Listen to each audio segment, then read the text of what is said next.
That's an AI voice. Nice. Actually, it's the We're getting taken mother. over by AI as we speak. So we're used to all the automation. Well, I always look at it like this. It's artificial intelligence. I got real intelligence. Yeah. Fuck them. I know nothing's going to take over the human mind, hopefully, unless we let it. So, Exactly, see what exactly. happens. You think I, AI will be our friend? I hope I hope it is, but it's definitely frightening, when you could see what AI can do in computer generated images um, and voice. It's pretty frightening.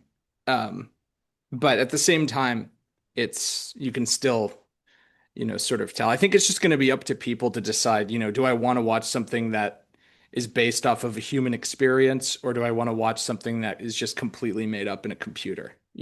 So at least when it comes to films or music or something like that. Well, there's got to be a business opportunity here. Just come up with the little handheld device that tells you when AI is operating. Yeah.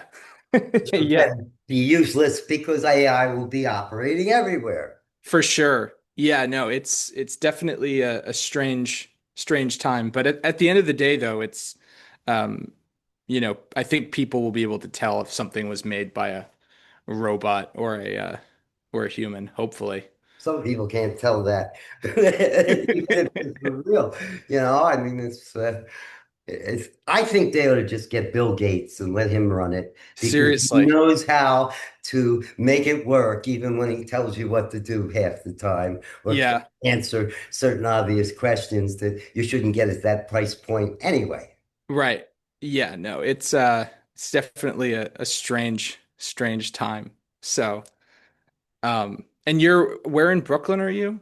Are I'm you in Fort Greene. That Oh, puts nice. me in like trying to get onto the Yankees team from AAA. Uh, Yeah. I mean, this is where Colson Whitehead lives. So I've never seen him, but I know he's somewhere around. I Yeah. read one of his books. The guy's actually damn good.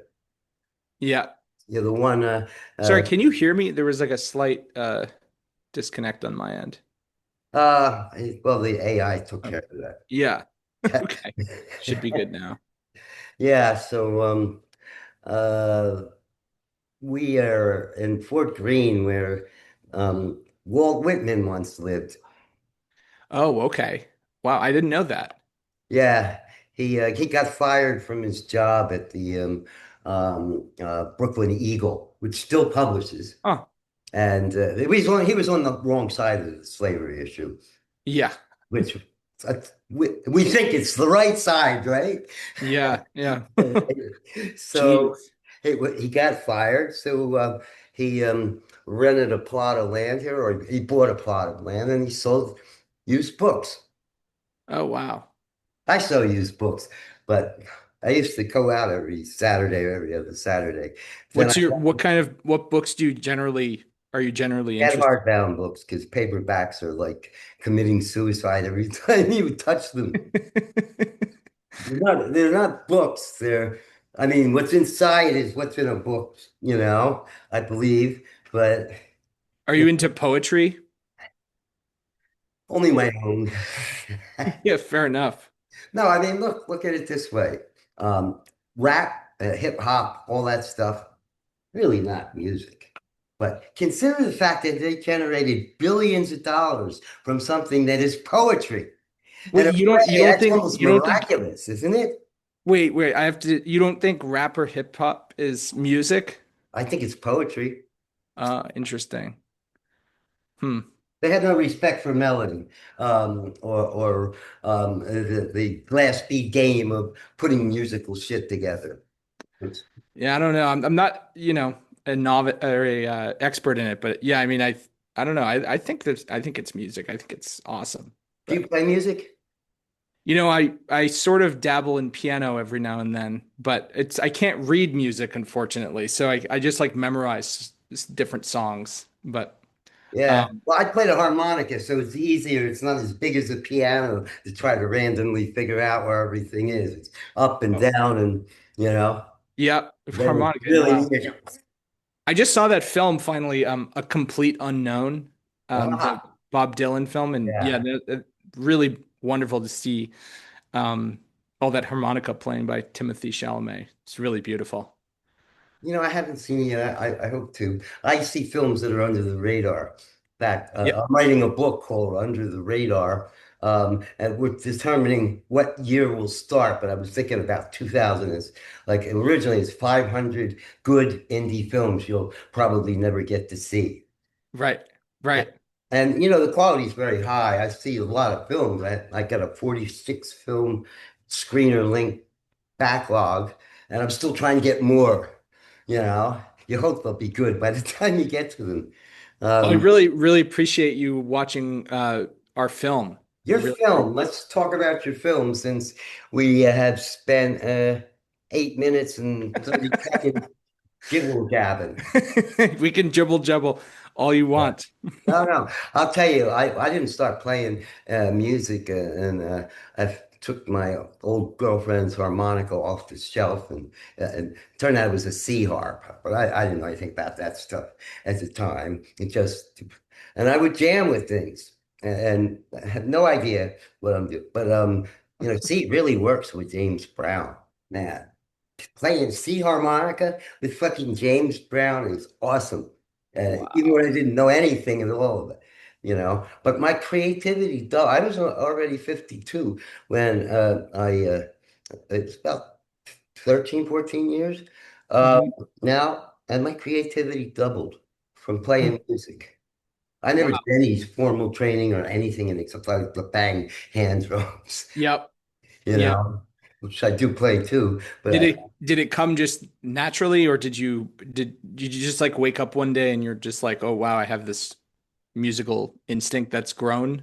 Or There's something about being really close with a mouth instrument. You really get close to it. Hmm. So when I blow, it may not be whatever's the right notes, but it's got feeling in it. I'll tell you that.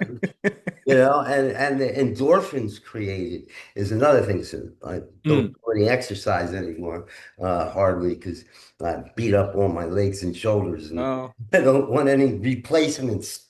You know. Yeah. No, I'm envious of musicians because they get that immediate endorphin rush. When you're making a film, Right. it You're, takes so you're much only time. about what, 44 or something? What'd you say? How old are you? 38, 44, somewhere in that Oh range. wow. I can't tell if I'm flattered or like, oh my God, I'm 32. Okay. So you got early maturity. You must have like But siblings who are like very successful already. well, no, making a film for 6, 7 years really ages you. So I Oh, I can see think- that. I can see that. Yeah. No, that's why what the book is about. I don't want the film's book, that, became overnight successes, made 30 million on a 4 million budget or Right. won awards or made a career. I'm talking about just good films that go to one of the 7,000 festivals and then five more. And Yeah. then they look at their bank account. Uh, Yeah.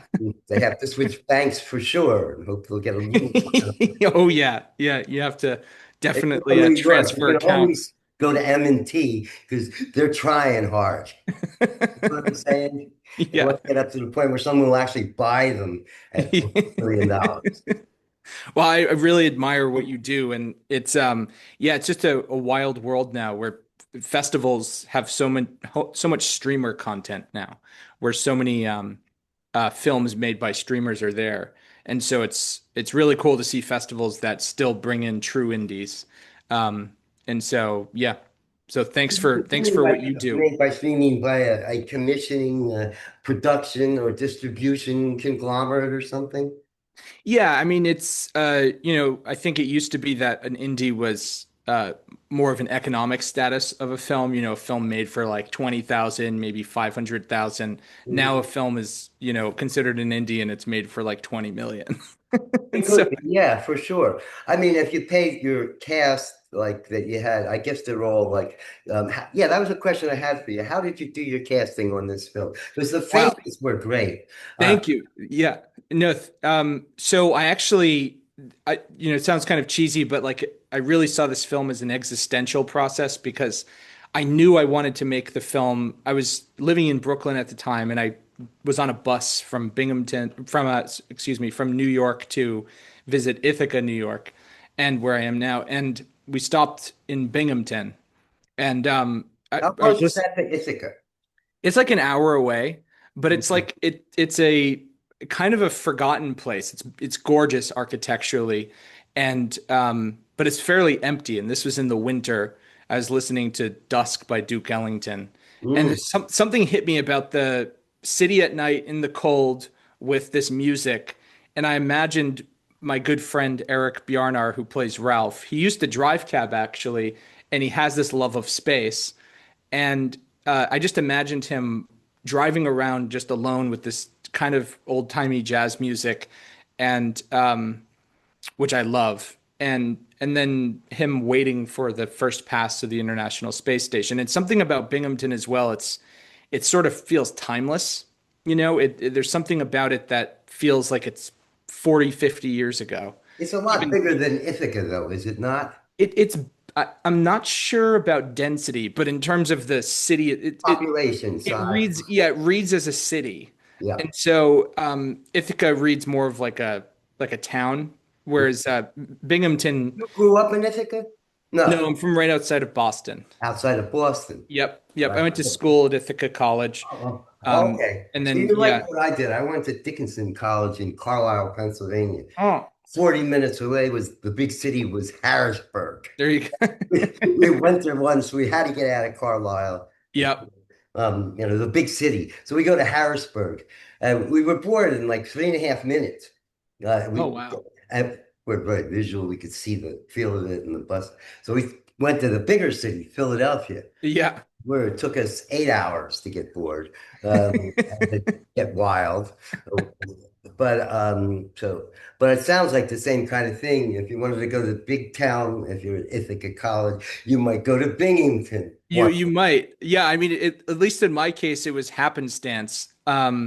And going to your question about the casting, I wrote these parts for what I consider muses of mine. So I was really the actors workshop of Ithaca where I studied the Meisner technique Aha. under Eliza VanCort. I mean these are really good actors, Yeah. and they really inspired me just from who they are and what I knew what they could do in terms of their technique and being able to act. But there's something about them as humans that made me really inspired to think about, okay, what would they be like if they took a left turn in life rather than a right turn? And so I wrote these parts for most of the actors in the film. Hmm. Um, So and sometimes the turn could have been the wrong way. it could have been the wrong way. Yeah, yeah. Um, Local so, people, though, from where you are. It's excuse like me? Sorry. people from your area, the actors, they're all probably SAG after or something like that. Most of them are now. I think at the Just gave time, them a chance to do that. That's nice. If well, you, from I think that's something indie filmmakers should do with really good actors who are at that point, is give them the chance to get that role.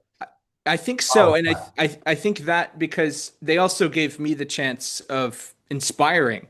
I mean, I really think that at least for me, when I'm making a film, it's not just about the film. It's also about who do you want to spend time with, and who do you want to you know yeah. who's going to get on that wavelength. And so I think people's familiarity, even some actors who had some idea of Binghamton or that area but didn't spend any time there extensively, they understood the vibe of the film. And so when I talked to them about the mood of the film, that sort of informed the pace of their performance, or like their understanding that there's something about the city itself as a character. Yeah, yeah, yeah. So Mise en scène, pure. yeah. Yeah, Yeah, you could see it. I mean, Binghamton looked like one section of Philadelphia, basically, sure. called Yeah. Kensington, which Yeah, is, right. um, Yeah, I haven't spent much time in Philadelphia, but I've been told that there's some areas in our film that look like it. Um, can't get to heaven on the Frankfurt L. um, That's where it ends, just at the end of Kensington. And then the lower bourgeois moves their way up into the suburbs from the north, basically, yeah. all the way into Bucks County, which and that's how I kind of went through it myself. the Pennsylvania thing. Uh, Hmm. but I can see a lot of those synergies. But the alleys and it was like Kensington, but the whole damn city, man. That Right.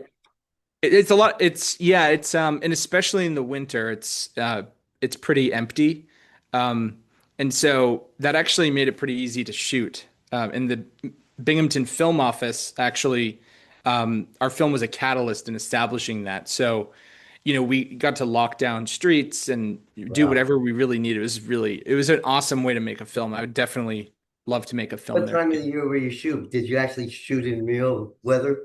Yeah, so It's we shot. It cool. was freezing. It was fucking cold. And so so basically yeah, it was 6 p.m. to 6 a.m. was generally the shoot time. We shot the whole film in, 15 days. Assume you're one of the producers because it seems like you had a concept that puts the people into that state of mind in order to play the film, which helps a lot, I would think, as a director. I think so. Yeah, there was one day we had to move because it was like -20 with the wind chill. And I mean, I don't think anyone should be out for that long. But but yeah, actors were in the cold, for a long period of time. Like the scene where they're above the heating vent, that was, you know, very cold. So, and I think too, there's something about being in the elements that makes something feel more real. You see a lot of films that are set in the winter, but you can tell they digitally added the breath or, some fake snow falling. So I think there's something about being on location, at least for me, that I'm super into. So So you know the Meister technique, which I'm not a yeah, studied actor, I'm a writer really, basically, and yep, cameraman, yep. camera person.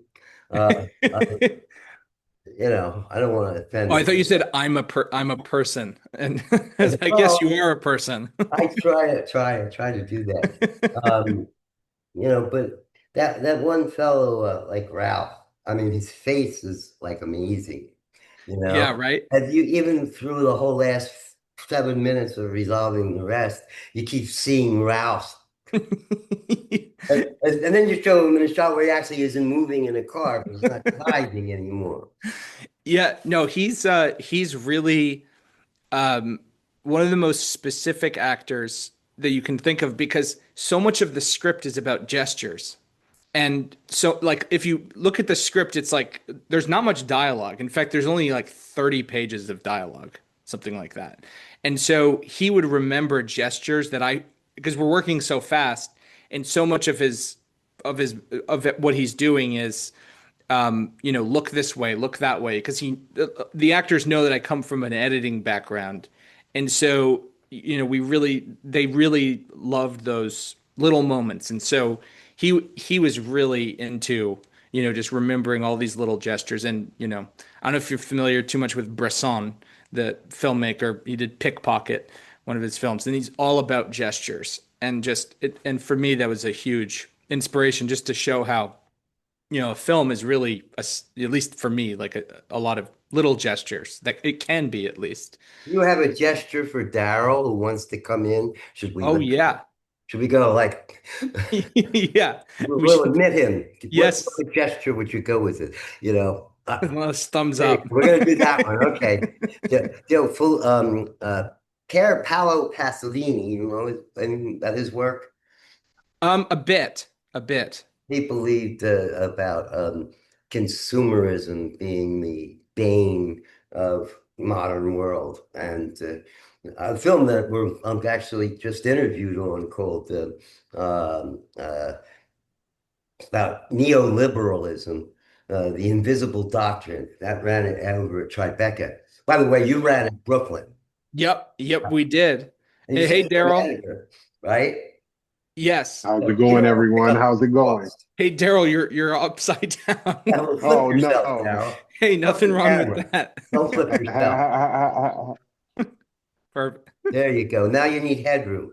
Yeah, Am I good now? you're going to go down with the headroom. Otherwise, you look like you're Yeah. in a jail cell. down. Would you That's freeze? right. That's Down. right. I don't want to. I don't want Too to much look headroom. like I that at can't cut all. this stuff. I'm not. We love. I don't have We an love. editing budget. Okay, which we just before you got here. There you go. Now we're close. All right.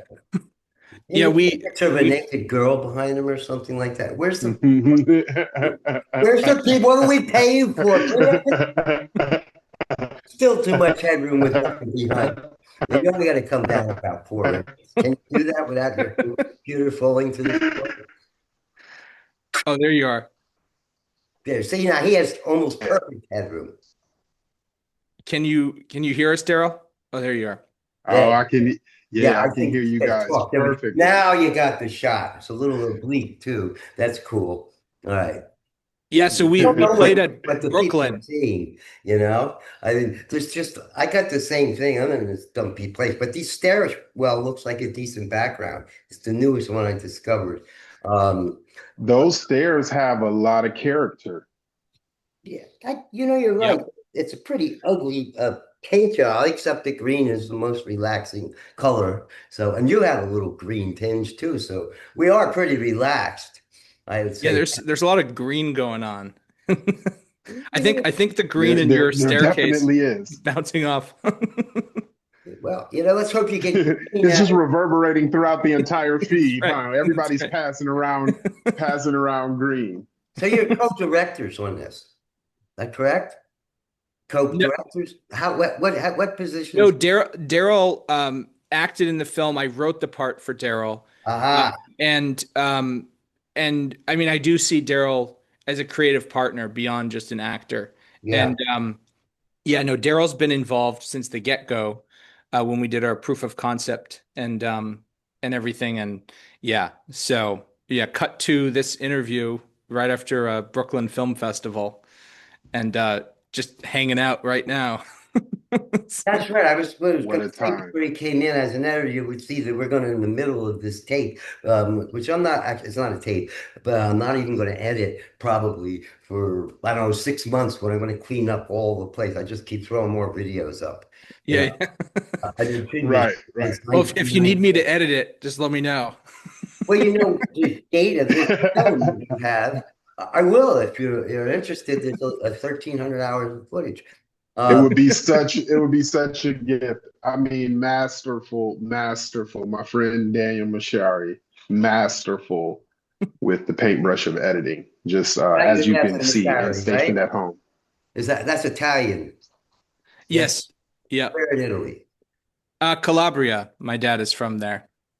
What is So Calabria closest to?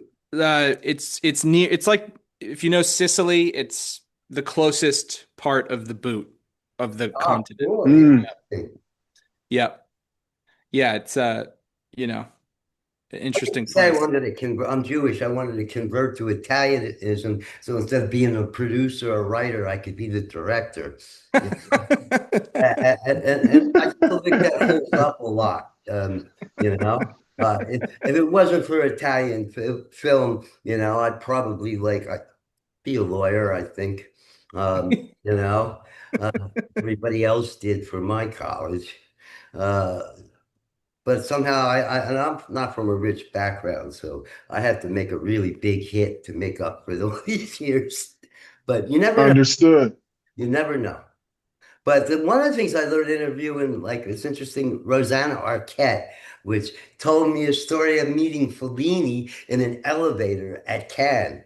This woman is really a beautiful woman. You got to cast her in something. Well, Rosanna. we'll have to, find the right part, I guess. Well, she's sort of perfect for a I want ro to cast you. I want to cast you, Scott. Like, would Yeah, you? yeah, I could maybe a true romance where this guy who's admired her forever. Go, Daddy. What really serious? Make sure that I'm in that one too, because Mr. Bayer here is giving massive amounts of character that I just appreciate so much. We have to find a way to get in the room together in front of that camera. We're gonna Yes. have I to would figure love it to. out. I'd love to. But what I'm saying is the story she told me was that she meets Fellini in an elevator at Cannes just by chance at her first time there with her little film. She called her little film, you know. By the way, Yeah. she shoots. her own camera. So if you cast her, make sure she's shooting stuff that you can use for the cut for the film, and also of in the film of her shooting shit. And there you got a really good part being developed. She needs a really good part because her sister gets all the shit. You know what I mean? Yep. She's too Yep. pretty or something, even Betray. what is she, Yeah. 70? I just saw her recently over at Dances with Films like last year. She's gorgeous. Oh, wow. You know, Yep. Yep. Oh, yeah, so Dances with charming. Films. I was just seeing something about that. Yeah, Dances Yep. with Films. Yeah. Yeah. That Big. came up very The recently. brother, get him in there too, maybe he's probably an amazing remote sound guy for all you know in Hollywood. Yeah. And that's Well, a funny indie film is actually doing the tech too, being able to do those positions, you know. yep.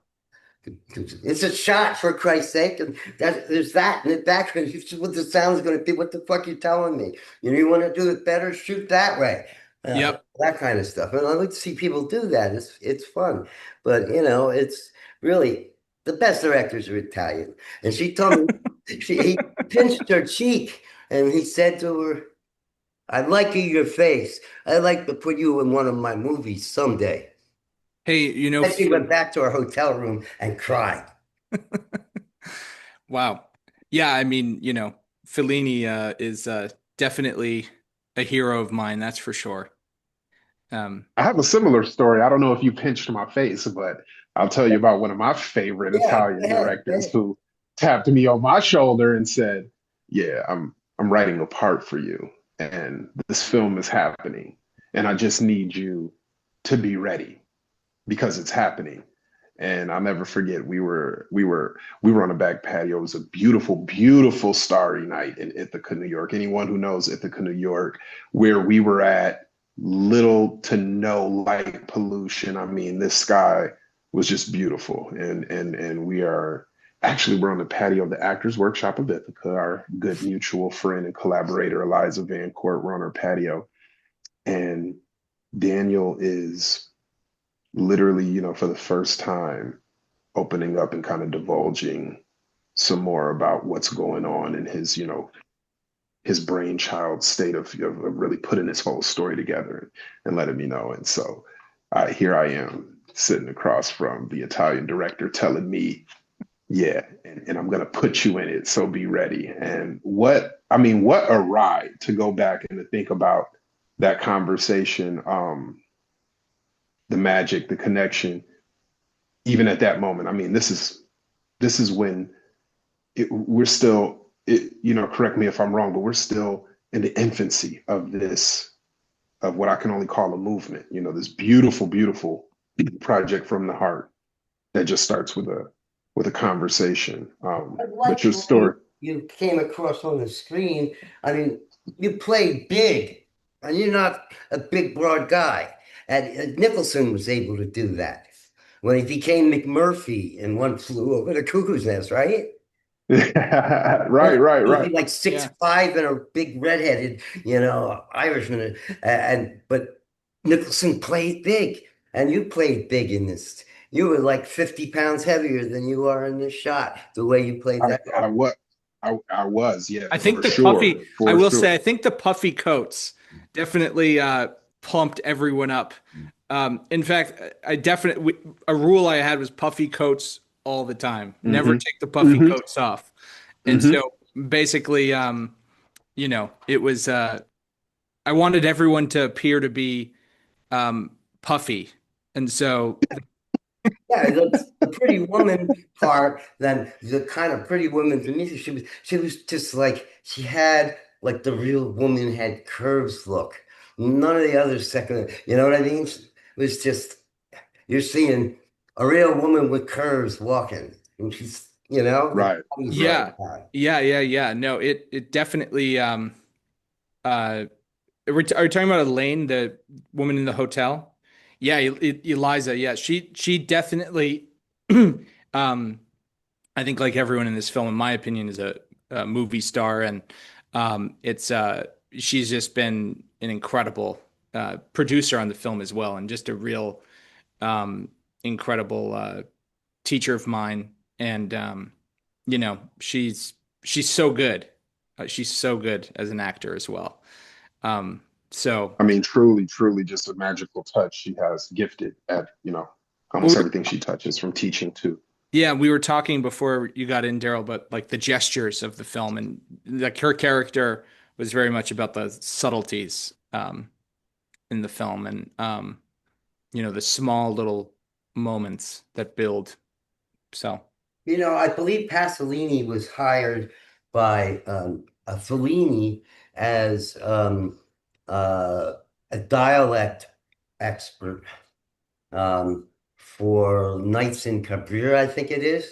yeah, La Notte di Cabiria. And the thing about all the dialects that made it so interesting, as I looked at it, is it's not just the verbals, but it's this the sound and the language and the word go with the way the hand movements and body motion. Kind of Mhm. consistent with the Meissner technique. Yeah, like Darryle, you talked about the Meisner. We were talking about a bit earlier.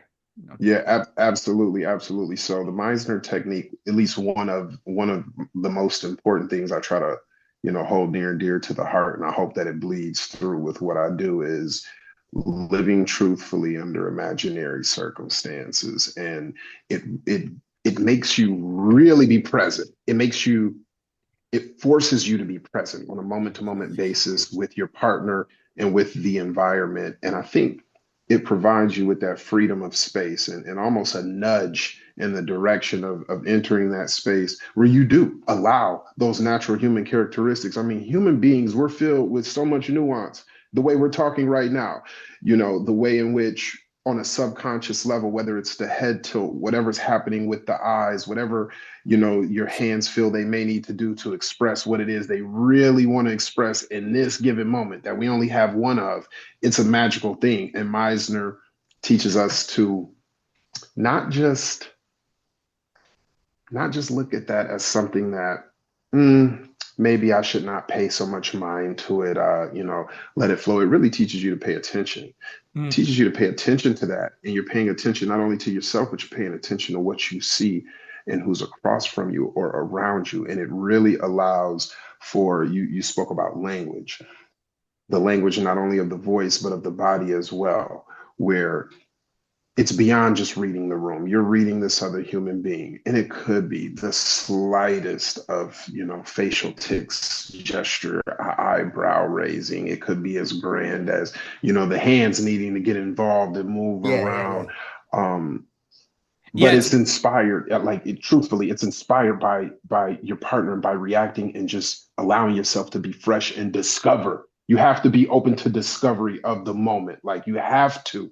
It Oh, forces you to be Pasolini present casted and his aware. mother as mayor and pulled it off. And he was a fucking anarchist who didn't believe in organized religion.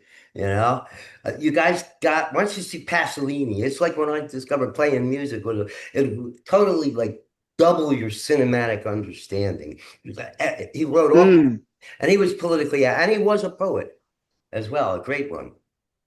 So definitely look into Pasolini, yep. the way he did his acting, and developed. I mean, his mother, he made her into Mother Mary, and the one of the popes said it was the most authentic film he'd ever seen on that. Yeah. It's on Yeah. the That's list. wild. Gotta check it out. Thank Why we got to you. Yeah. convert to Italianism? Yes, we do. I think Italy we might doesn't know have a how good shoe. their shit We is. might have one foot in the door here. It's like, well, we can't be the dominant film country again because it's been done. We need something like Uruguay now. And look, Hollywood controls it anyway, whoever controls Hollywood. Who is that? There used to be a guy, I got a book about this guy, it was named Lou something. Um, but he was started as an agent and he took over Hollywood for about 11 years. Um, Hmm. so. Yeah, it's a fun business, right? And that's a nice film you got there.